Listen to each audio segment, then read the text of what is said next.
Sveiki visiem, kas mūs klausās. Šis ir nākamais Rebaltika podcasts. Domāts jums steidzīgajiem, kuriem varbūt nav laika visu izlasīt, vai arī kur izlasīšana vēl ir jautājumi, grib dzirdēt no pašas autors tos galvenos secinājumus. Un Ines, tavā pārziņā bija Rēzekne. Un vakardien mums bija atvērtā redakcija Rēzeknē. Kā jums tur gāja? Patiesībā gāja forši. Es teiktu, ka tā bija viena no foršākajām redakcijām, kas mums ir bijusi. Mums bija Rīgā, Daugavpilī un Rēzekne. Es nevaru salīdzināt ar Daugavpili, tur es nebiju, bet starp divām Rīgu un Rēzekni, manuprāt, tā bija visforšākā. Bija ļoti daudz cilvēku, bija atsaucīgi cilvēku, un pirmajā rindā sēdēja arī eksmērs Bartaševičs, kurš ir viens no galvenajiem manu rakstu varoņiem, jo viņš 13-14 gadus ir bijis pie vārdas Rēzeknē, un šķita, ka būs trakāk, varētu izcēlties kāds konflikts, piemēram, jo viņš ieradās, sēdās pirmajā rindā, uzlika kameru uz statīva, pats filmēja, viens pats bija ieradies.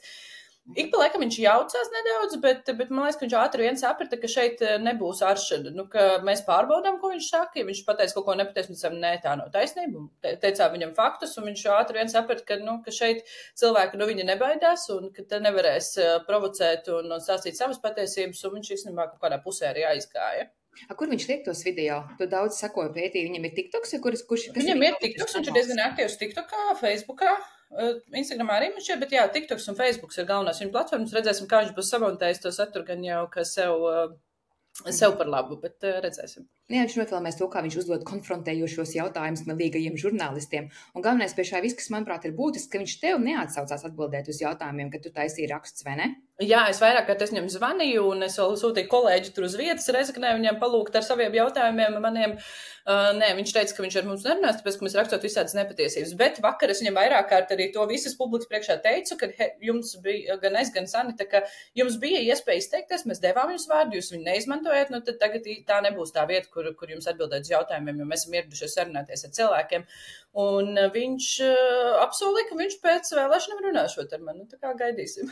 Nē, ticamāk, es domāju, viņam galvenais mērķis bet nāk nofilmēt sevi, un tad ieliks savā tajā mērcē, kā viņš konfrontē, viņam neinteresē ne jūsu atbildes, neko. Nu, viņš protams, bet man šķiet, ka tāpat kā labi, man bija labi, ka viņš bija, jo par viņu tomēr bija lielākā daļa satura, un cilvēkiem arī patika, un Sanita tik pa laikam arī kaut ko asāku viņam pateica, un tad publika arī nedaudz pasmaidīja, jo, Rēzeknē nav tik ierasti, ka kāds eksmēra kungam iebilst.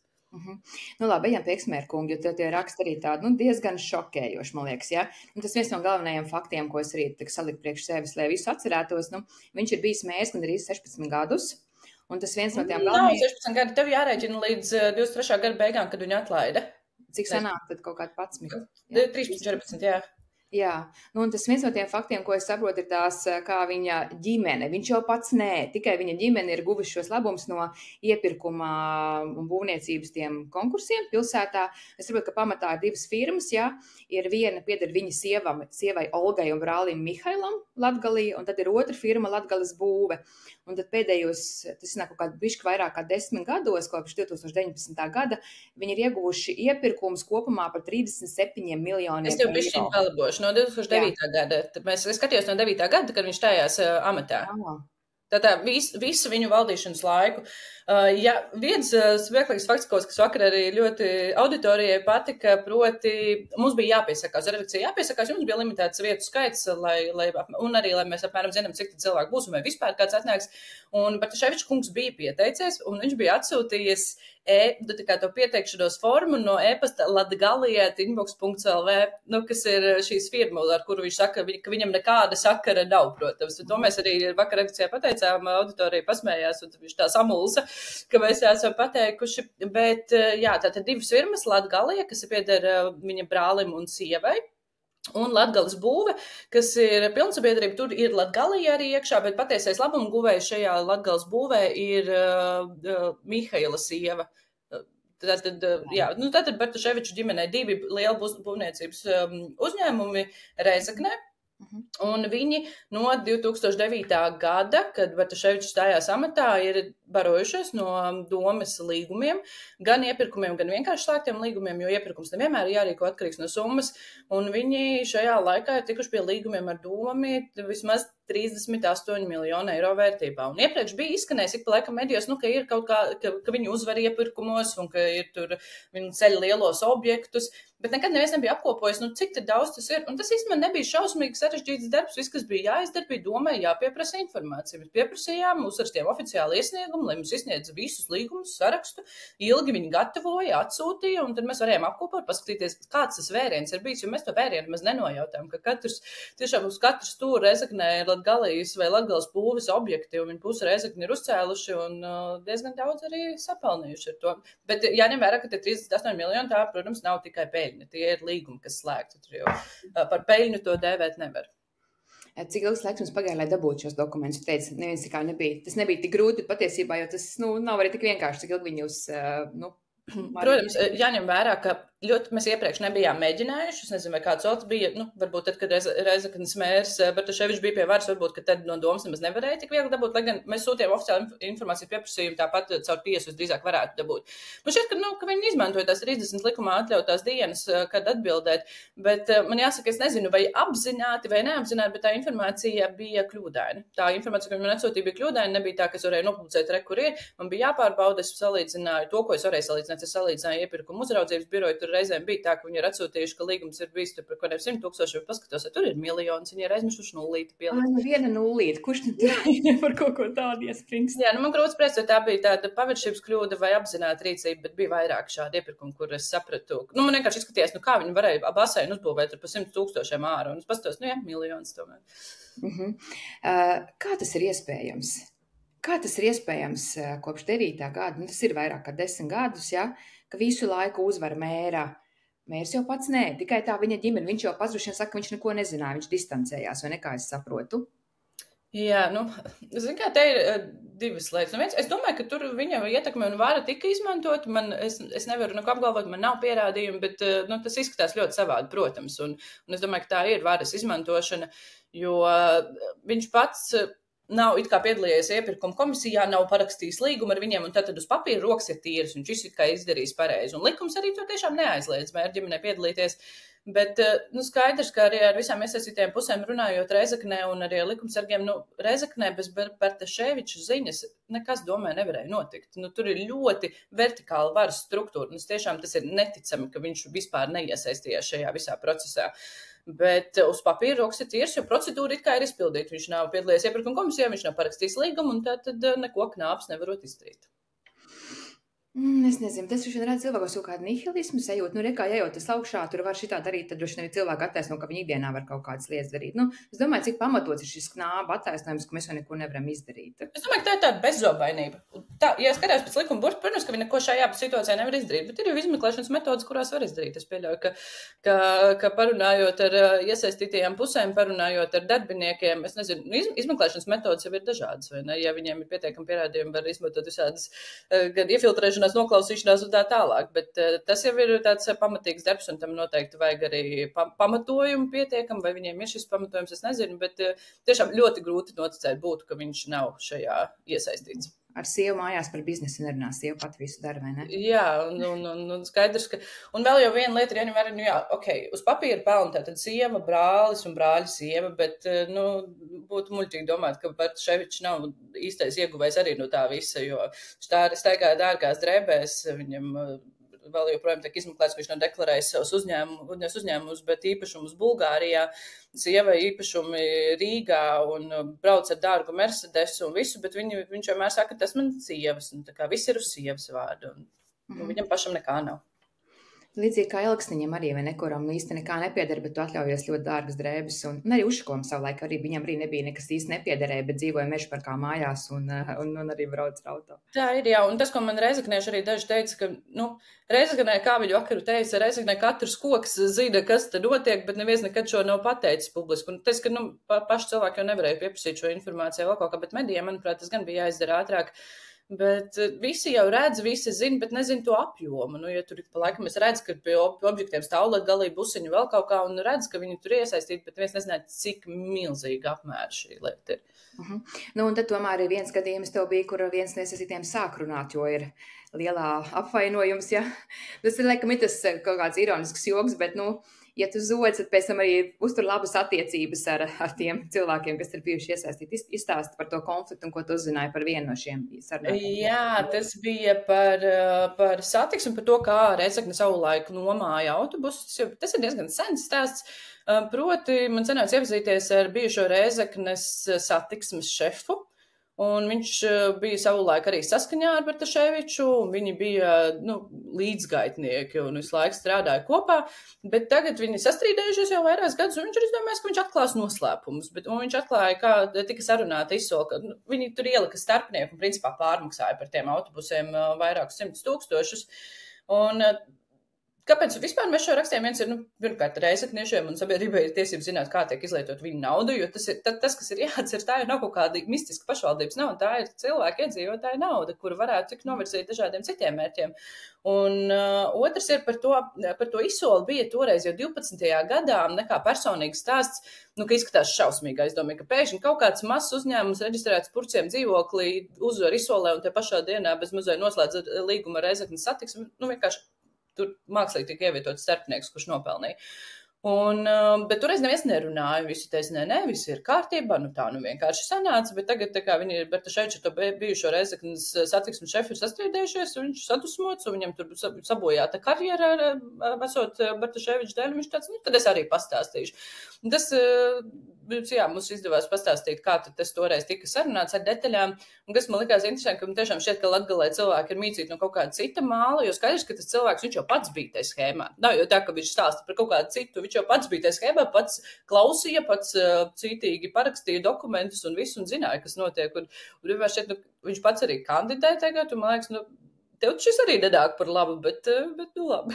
Bet tur arī parādās Ušakova iesaist arī, jo tas, kas saprot, ka tad, kad tā schēma tika kārtot, tas Reizeknes satiksmes šefs brauc uz Rīgu ar Ušakovu tikties, vai tur bija zvans vismaz no Ušakova? Nē, ar Ušakovu viņš pats netikās. Tur bija, viņš saka, ko es nevaru pārbaudīt, viņš saka, ka Bartaševičs sazinājās ar Ušakovu. Skaidrs, ka tās bija divas lielas saskaņas pārvaldītas pašvaldības tobrīd Rīga un Reizekne.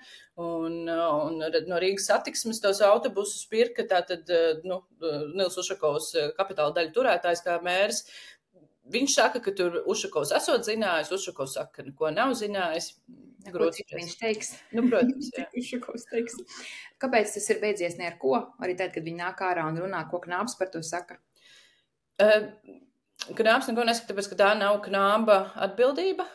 Tur sanāk, pēc likuma panta sanāk valsts policijas piekritībā šī lieta. Viņš ir rakstījis arī, tas Reizeknes satiksmes bijušais šefs ir rakstījis arī iesniegums visām tur iesaistītajām pusēm un arī Knābam un policijai. Un policija ir izmeklējusi, viņi saka, ka tur nesot nekā. Godīgi sakot, es nesaprotu. Man šis ir neatbildēts jautājums, kāpēc policija neko nedara, vai ir noilgums, vai ir vēl kaut kas, jo Reizeknes iecirknis to izmeklēja, vai tur ir kaut kādas, es nezinu, saistības. Es negribu arī nekādas spekulācijas šobrīd izteikt, bet man neradās pārliecība, ka policija būtu pietiekami labi šo gadījumu izmeklējusi, jo viņš sniedz daudz informācijas un kaut kā viņi līdz galam. Jo izmeklē Reizekne, pati Reizeknes policija, vai ne? Jā. Droši vien jau nav tālu attiecības no bijušā mērķa potenciāli. Grūti spriest, es negribu arī nevienu apvainot šajās jautājumā, bet man tiešām neradās pārliecība, ka šis jautājums ir pietiekami izmeklēts. Jā. Lūk, tad no vienas puses eks-mēra ģimene tajā laikā, kamēr viņš ir mērs, kļūst arvien bagātāka, no otras puses pilsēta grimst arvien lielākos parādos, kur aizgāja tā nauda. Dažādos projektos, bet lielākoties Bartaševiča laiku varētu raksturot ar tādu gāzi grīdā politiku, būvēja milzīgus objektus Reizeknē, āra baseins milzīgs, kur var izmantot pāris mēnešus gadā, jo kāds mums tās vasaras ir, olimpiskais centrs, gors un vēl dažādas lielas būvs, ar kurām arī Reizekne lepojas. Viņas visi nevarēja teikt, ka viņas ir sliktas vai vēl kaut kā. Jautājums ir par to, vai pilsēta var to atļauties, jo tās būvs jau paši par sevi tagad nestāv. Viņām vajag apsaimniekošanu, viņām vajag pašvaldības līdzfinansējumu, lai tur varētu uzturēt. Un tad tas liktenīgais, es nezinu, kaut kādā mērā kapracis, kapakabēc Bartaševiča karjerai, vismaz uz laiku, bija tas liktenīgais spā, kuru uzbūvēja par 12 miljoniem. Pirmkārt, kāpēc pilsētai vispār vajadzētu būvēt spā, ir jautājums, un vai pilsēta jebkura var Latvijā to atļauties. Otrs, viņi cerēja, ka brauks turisti no Baltkrievijas un Krievijas, un tur būs biznesa un vēl kaut kas, un atradīs investori, jo kādam jāapsaimē, ka pilsēta nevar nodarboties ar spā uzturēšanu. Bet viņi cerēja, ka atradīs investori, viņš tur uzbūvēs viesnīcu, un plāni bija grandiozi, milzīgi, tiešām, tad pilnīgi neatbilstoši realitātei. Spā ir uzbūvēts, stāv tukšs, baseins stāv tukšs, mēs bijām arī paviesojušies tur, ir jau 17 izsoles bijuši, un neviens investors nav pieteicies. Ja viņi neatradīs, šķiet, ka ļoti ātri, vairs pāris gadu palikuši, kad ir jāatdodas investors, ja neatradīs, tad viņam jāatdod Eiropas Savienības līdzmaksājums. Var nākties atdot, kas ir 5 miljoni. Tas atkal ļoti sitīs par pilsētas budžetu. Tā ir milzu summa Rēzeknei. Spā stāv tukšs. Skaists, ļoti skaists spās, tur citus iztaigāja visas ēkas un visu ēku un stāvus un 6 baseini, 6 pirtis, tur neskaitāmas masāžas salonu telpas un vēl kaut kas, bet vai tas Rēzeknē bija vajadzīgs, diez vai. Ja paskatieties mūsu video, mums ir safilmēts arī video no tā spā. Bet, es pēc tā, ka var saprast, ir labi, ka tev ir lielas ambīcijas un mērs mēģina piesaistīt tos potenciālos, kaut kāds ienākuma avots pilsētai.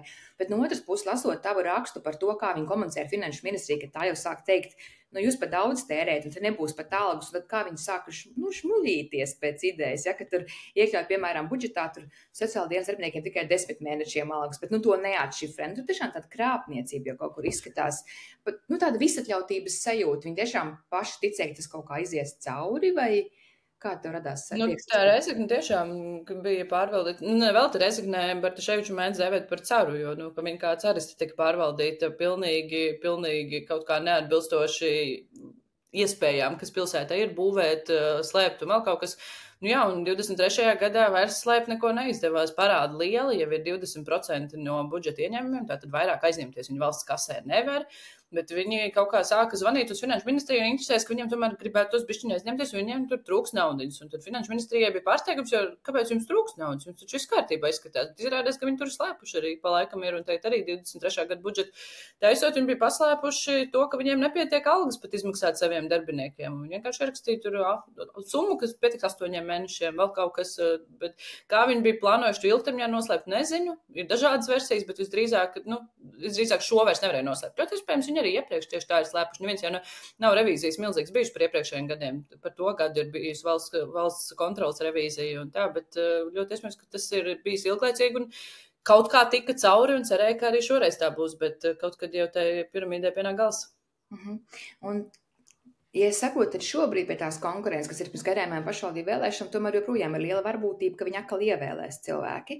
Kāpēc? Redz, kurš šaubās, ka viņu neievēlēs. Viņu ievēlēs, visdrīzāk. Kāpēc tas iedzīvotājs, kāpēc joprojām viņi ir par viņu? Jo tagad iedzīvotājiem maksās līdz pat 50. gadam, tur bija tie parādi kaut kādi vai kredīti. Spā maksā līdz 51. gadam, un ja vēl būs jādod tie 5 miljoni, ļoti iespējams vēl ilgāk, jo nezinu, kurēs dabūs to naudu.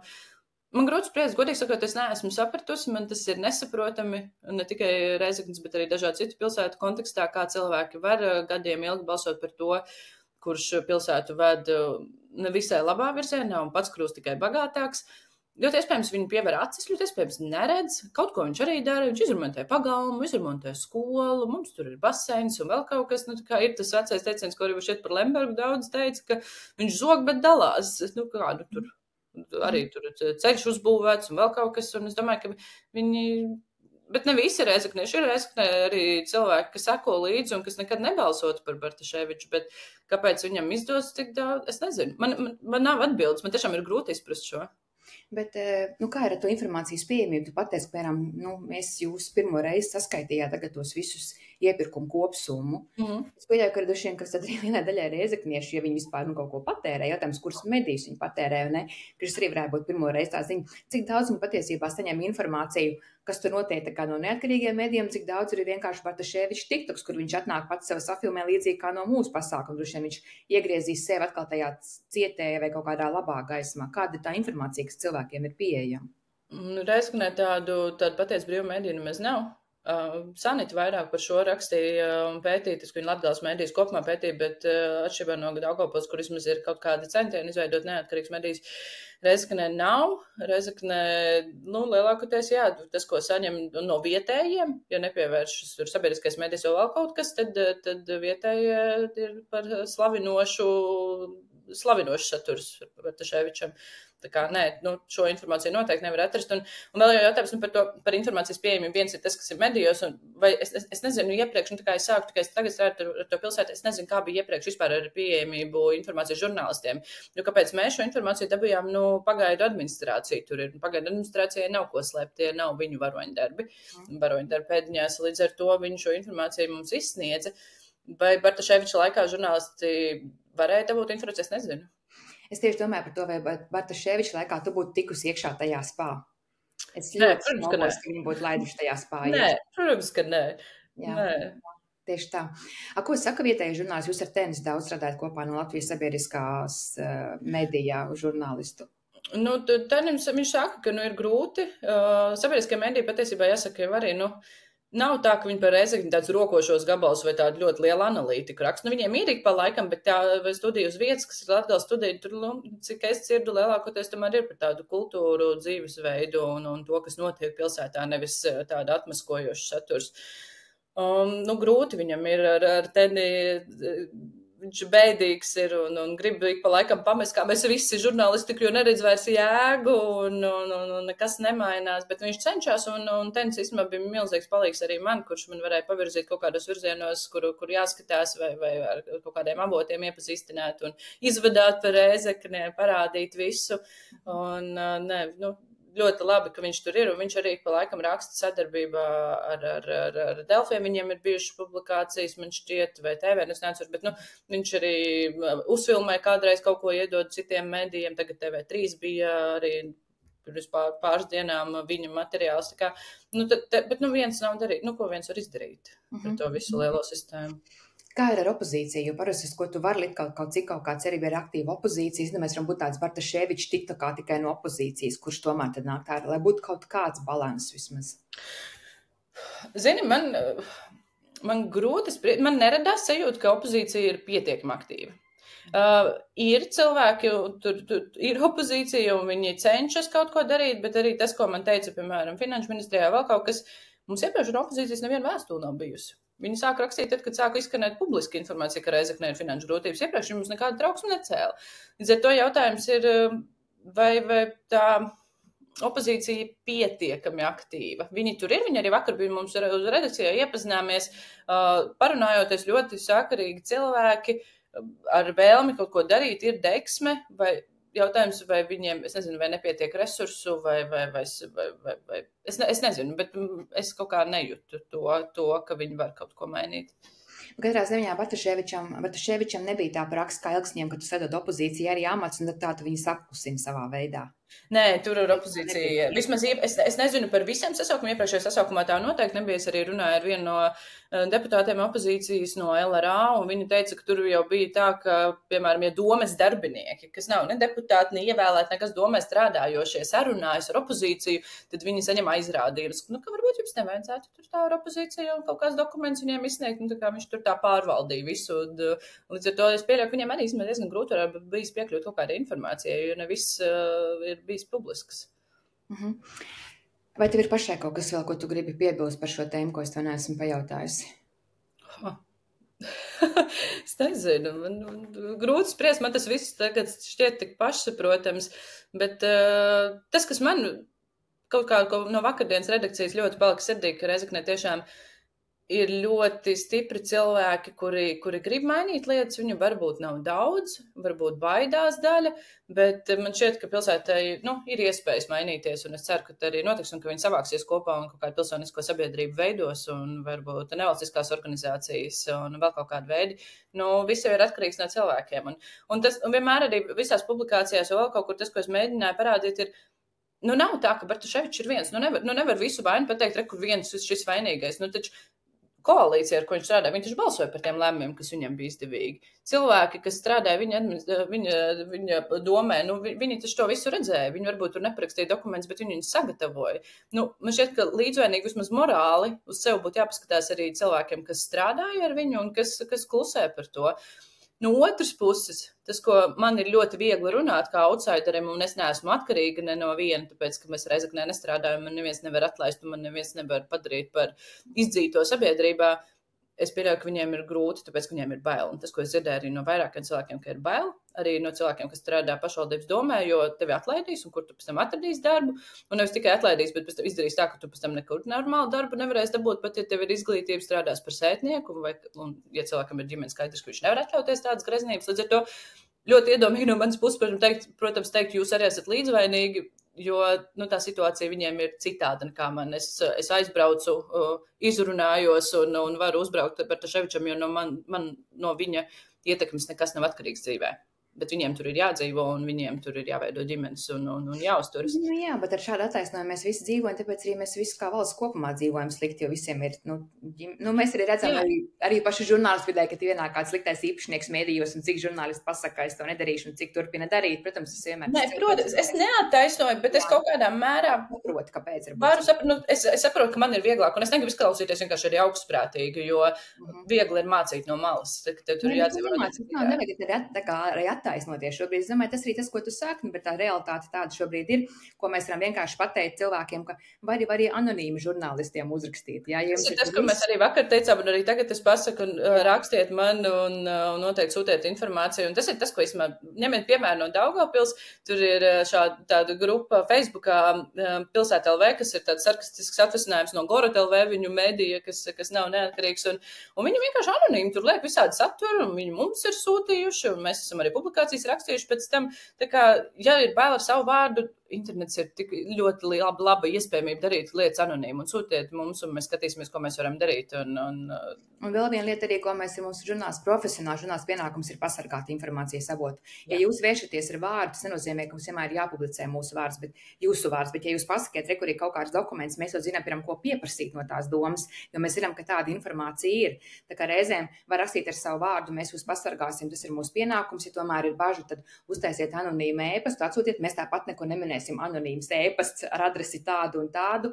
Mums vienmēr ir profesionāli mediji vienmēr uzņems atbildību un pasargā to savu informāciju. Tieši tā. Un ja kāds domā, kāpēc tad to Reizeknes satiksmes šefu nepasargāju, es viņam teicu, jūs runāsiet ar savu vārdu, viņš teica, jā.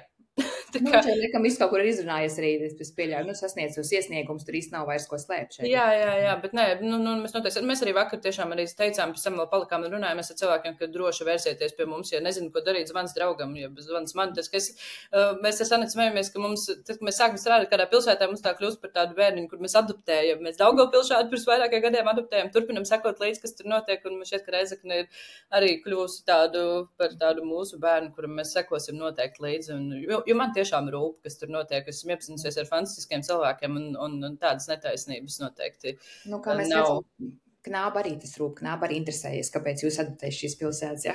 Viņi mums ir uzprasījuši oficiāli atskaits, kāpēc mēs izvēlējāmies šīs pilsētas.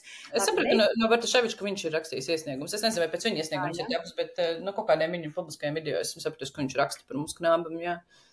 Bet pats nerunā ar mums, bet viņš raksta Knābam. Tā forši paslūdzēties no otras puses, vai ne? Bet labi, liels paldies visiem, kas klausījās. Paldies tev, liels Ines, ka tu izskaidroji.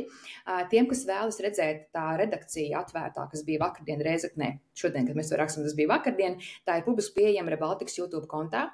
Un es domāju arī, varbūt, ka mēs paši kaut kur pastīsimies, bet sanāk, ka tiešām būs interesanti redzēt, kā Bartaševičs būs parādījis. Tā kā ir iespēja salīdzināt, ir ieraksts, kur ir redzams no tās redakcijas un kā viņš būs salīdz kopā, kas vienīgi ņem vērā, ka kaut kādā pusē mēs izslēdzam ārā, jo mēs vienmēr tās redakcijas taisam tā, ka mēs tad, kad dodam vārdu cilvēkiem, mēs slēdzam ārā kameru, lai viņi jūtas droši, ka šis neizskanēs pa visu Latviju, lai viņi var atklāt runāt, bet tad arī viņš sāk iet prom, tā kā redzēsim, salīdzēsim, kā bija un kā parādīs. Jā, tieši tā. Labi, milzīgs paldies par sarunu un par darbu, un tad, pie nākamajiem darbiem. Atpūsties bišķiņi ir piektdiena. Jā, es noteikti nopelnījusi vairāk nekā nedēļas nogala atpūsties. Čau. Labi, tā, čau.